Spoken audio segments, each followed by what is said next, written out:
ulap. Oh, sana. Hindi natin. Hindi natin siya nakita.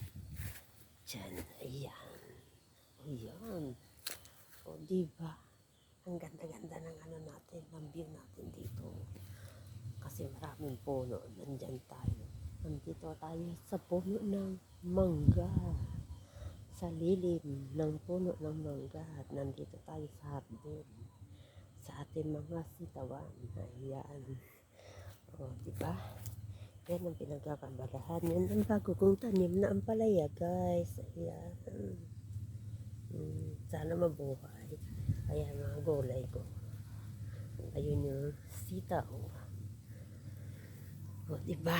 Ayan. Hanggang dyan lang muna ang aking video for today. Thank you for watching. Ayan. Nandito tayo sa mga ilalim ng mga kalamansi.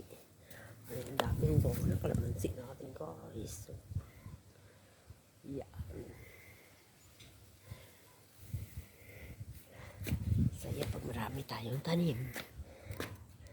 Yan, masarap anihin pag anihan na. Diba? Thank you for watching.